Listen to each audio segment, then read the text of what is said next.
Welcome to Halacha in a Year, where we can get to learn all the most relevant halacha through the prism of the Kitzur Shulchan Aruch. You are listening to Rabbi Ya'akov Trump.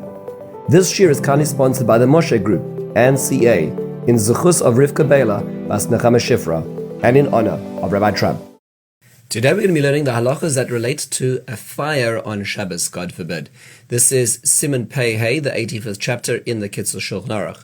We're going to be looking at two basic concepts: life-threatening fires and non-life-threatening fires. Let's jump in at the very beginning. Life-threatening fires. So if, God forbid, there's a fire which is in a house and it is a life-threatening fire, it's a fire which could lead to loss of life, may one extinguish it? The answer is yes. One can extinguish a fire when one's life is in danger, because pikuach nefesh, loss of life, pushes aside the entire Torah. What happens if it's in a non-Jew's home? Same is true. Life-threatening applies in that case too. What if the fire is life-threatening? May Shabbos be violated to save valuables from fire? So for instance, let's say, may one carry out in a life-threatening fire some one's household items into the street, thereby carrying it into the public domain? The answer is no. Desecrating Shabbos is for valuables is prohibited, even if it's a life-threatening fire. One is only allowed to extinguish the fire to prevent death. What if one did break Shabbos to save possessions in such a case? So one has sinned, and in such a case, a person should consult a rabbi to discuss guidelines for repentance. What if there's a concern that the fire could spread and lead to life-threatening situations? So meaning, let's say everybody is able to get out of this house, so it's not life-threatening, but if leaving this, it could easily spread elsewhere. So in these cases, in urban settings or in apartment settings, there's a very real concern that if a fire is not controlled right away, it could lead to life-threatening situations and spread very fast, in which case we treated life like a life-threatening situation. This is true certainly in close urban settings. When one's living in the countryside and the houses are far from each other and there's not a lot of foliage around, that might be less true. So is there a better way? Let's say it is life-threatening or potentially life-threatening. Is there a better way to extinguish it? So the answer is yes. One always tries to minimize the isurim one does in a life-threatening situation if it's not going to make a difference, it's not going to make one in a more life-threatening situation. So for instance, it would be better to call the fire department than to want to put it out oneself if the time is not so much of the essence in terms of the few minutes it's going to take for them to arrive.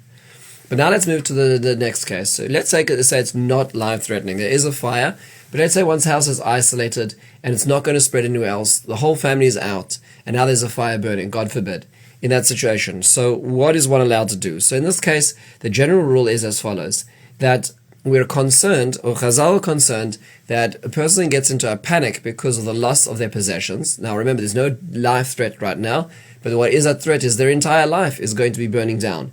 So there's a concern that a person might extinguish the fire in this situation when one's not allowed to extinguish the fire because it's not actually pikuach nefesh, it's not life-threatening.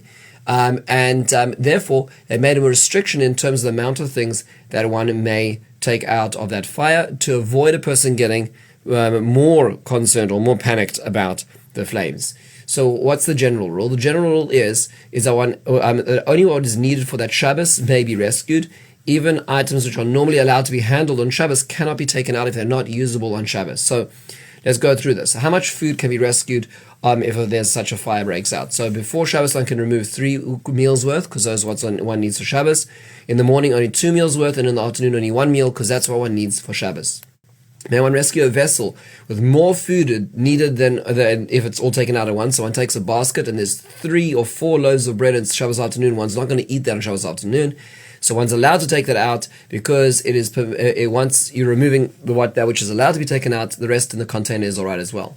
So on that note, can one gather a number of food items and put them on a sheet and carry them out in a sheet together? The answer is yes. One can take food and drink and bring them out, but it's worthwhile noting that many other parts can point out you can't put containers of food into a sheet because they're already in a grouping. You can't put different groupings together. So one can take loaves of bread as an example in a sheet and carry them all out, but one cannot put containers of pickles as an example and carry them out in such a way.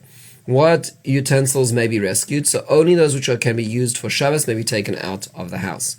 What about food items for one's animals? So one's allowed to also remove those because one is not allowed to eat one's own meal before having fed one's animals, and therefore That would be the case over here. One can take out enough for the food for the animals for Shabbos as well.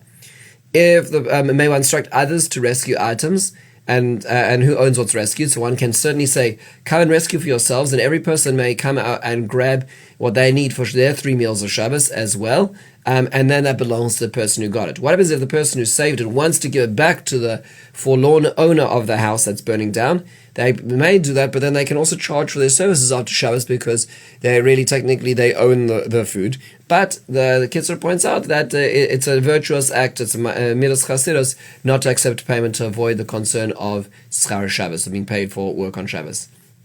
Can you rescue items to a place where it is forbidden to carry? So we're talking up till now about a non-life-threatening fire and taking items out of the house into the garden, into the yard where one's allowed to carry. But what happens if it's an apartment or it's in a place where the only place I can take it out to is actually the street? So in that case, one's not allowed to do that. One cannot break Shabbos in this case for possessions, for saving one's possessions. How can clothing be rescued? So one is allowed to wrap oneself up and dress in it and run out and then go and get out of their clothes and go back into the house and wear more clothes. And one can do that many times a day. Why is one allowed to do this multiple times as opposed to food? One cannot go back and get three meals and then 3 meals and 3 meals because clothing, technically speaking, can be used on Shabbos. Multiple sets of clothing. But food, there's only a capacity as to how much food one can actually consume. Can one tell others to help save the clothing? The answer is yes. And others may also rescue clothing the same way, which means they can go and wear it out, put it down. Wear it out, put it down in such a case as well. And the wearing can even be into the public domain, meaning not even into the yard. This could be just worn to another safe place and then removed and then go and wrapped up again and keep on going. And what about houses that are near the fire? They are not yet in the fire, but there's a concern. Maybe they might spread to it and it's not life-threatening.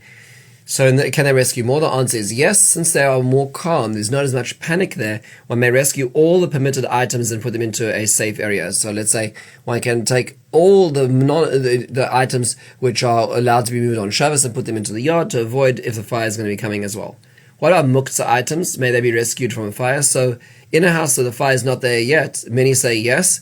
If you put food with it and you carry it with the food, then you're making it a part of the carrying. Others are more lenient to permit actually carrying the actual muktzah items outright if there's a concern of an impending major loss, provided they aren't being brought out into a space one cannot carry in.